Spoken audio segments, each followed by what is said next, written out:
शेतकरी मित्रांनो नमस्कार.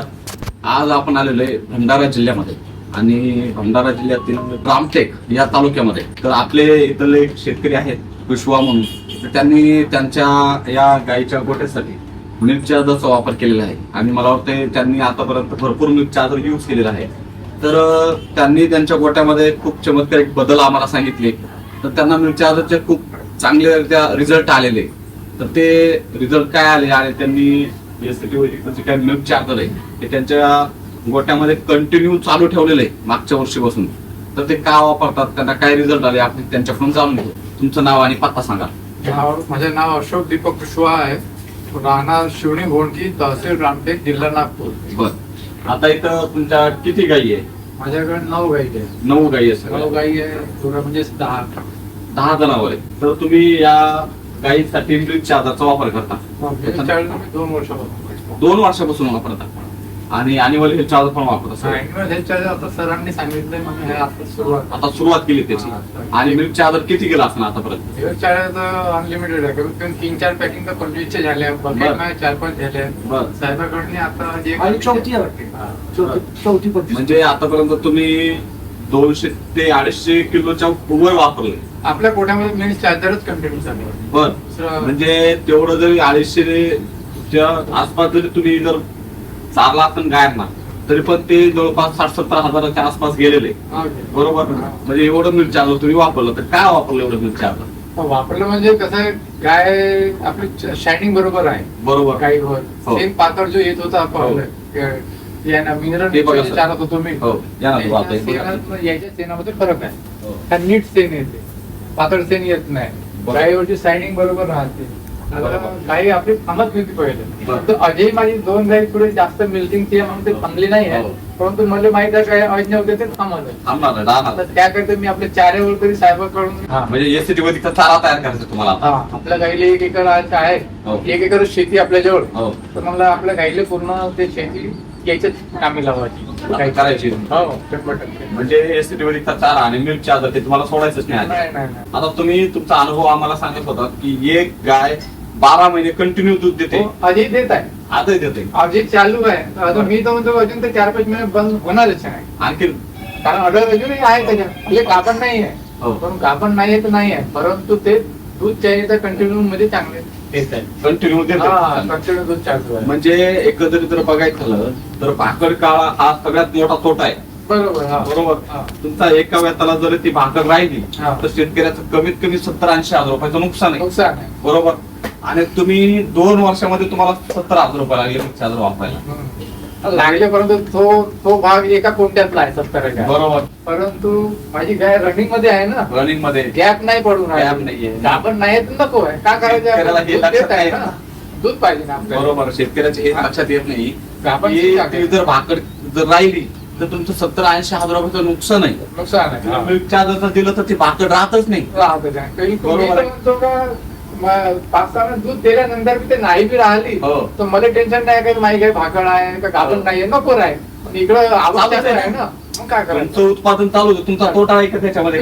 1 रुपया तोटा नाहीये. मग तुम्हाला ते जरी नाही भरले तुम्ही किंवा राहिले नाही त्याचा काहीच तुम्हाला तोटा होत नाही, कारण जे मिल्किंग तुमचं पिरियड चालू आहे. परंतु आपले बच्चे तयार होत आहे. कालवड आपल्या पुढे शायनिंग कालवड आहे. आता तुम्ही इथे समोर चॅनल पाहतो ते ग्रोथ 1 नंबर आहे. कोणी म्हणते का ते आता एकच कालवड म्हणजे 3 महिन्याची आहे, 2 कालवड 5 महिन्याची आहे. पण 3 महिने 5 महिने सारखे कोणी म्हणते ना का हे 5-5 महिने, कोणी म्हणते वर्षाचे कालवड घ्यायला तो झाले आहे. आता हे 1.5 महिन्याची कालवड आहे. हे गायची 1.5 महिन्याची क्वालिटी आहे. कोण म्हणणार आहे 1.5 महिने? 1.5 महिन्याची, 1.5 ते 2 महिने त्याच्यावर नाही, कुठे नाही.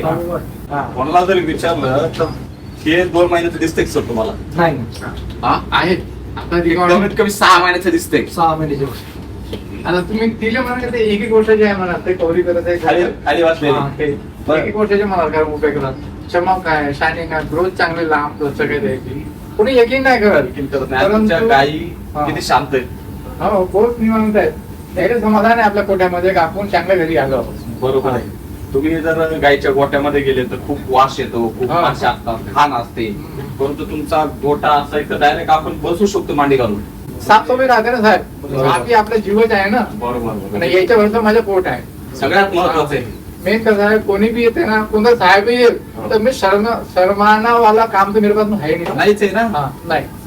कोणी आले, कोणी लेकरू आला, बाई आले, कोणी आले, ते काम म्हणत ते बी माझ्या आपल्या डोक्यात राहत नाहीच आहे. केलं नाही. कारण आपलं जेवण देत आहे सगळ्यात महत्वाचं हे मेन आहे. त्यांच्याकडे एक जीव म्हणून बघणं गरजेचं आहे. आहे. आता आम्ही पूर्ण महाराष्ट्रामध्ये हिंडतो हा. तर शेतकरी काय करतात, गाय जर व्यालेली असेल, हा. दूध देत असेल हा. तर तिला खुरा, हा. तिला मिल्क चार्जर, तिला आणखीन काहीतरी, आणि जर तिनं दूध देणं बंद केलं तर त्या गायला पाणी सुद्धा वेळोवेळ पाळत नाही. नाही, तेच एक नियोजन आपलं बरोबर आहे. आणि आणि मग बाहेरची कालवड पहा तुम्ही, ते बाहेर राहतो हो. पण तरी त्याची क्वालिटी पाहतो, त्याचे टाइम टेबल, चारा पाणी सारे पुढे गेले.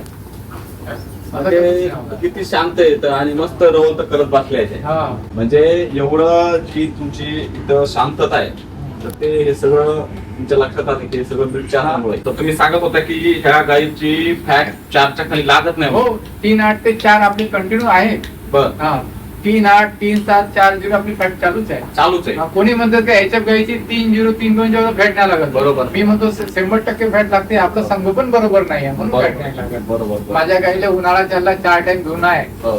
कोणी ते एक वेळा पाणी मारला, पाणी पाजला, झाला म्हणते पंखे चालू करून तर सोडून दे. बरोबर. तो सोडून देवाला कामच नाही आपल्याकडं. 5 वाजेपासून तर रातचे 11 वाजता आपण या गाई बरोबरच राहतो.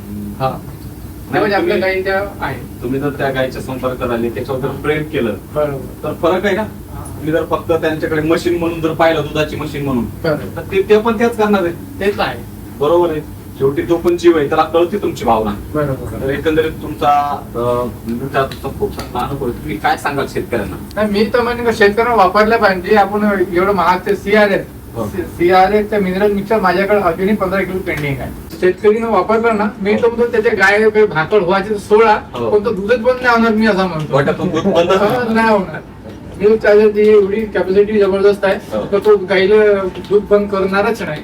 आपण त्याला दूध तोडणं पडत, बरं. तेव्हा गाईचं दूध तुम्हाला थांबावं लागेल पण गाय नाही थांबणार. नाही. ते तर कारण तिथे साऱ्या गोष्टी पोटात भेटणार आहे, तर मग काय ते दूध तोडणार आहे. बरोबर. आपल्याला तोडणं पडत दूध त्याच्यावर.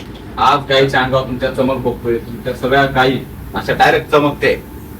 गाई आपण 3 वर्ष झाले आणले. हो. जशी गाई आणली पंजाबहून तसेच गाई. भंडारे डॉक्टर येतात, डॉक्टर बहुत कमीच बोलवतो आपण, हो.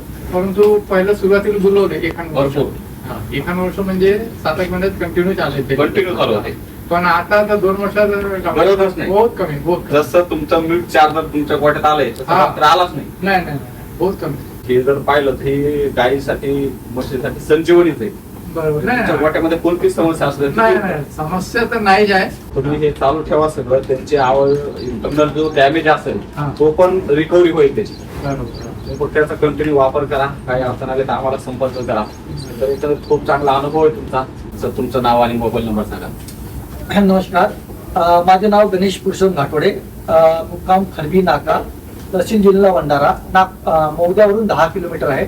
आपल्याला सर्व SCTचे प्रोडक्ट जे आहेत ते खतासोबत मिल्क चार्जर सुद्धा तुम्हाला उपलब्ध मिळेल.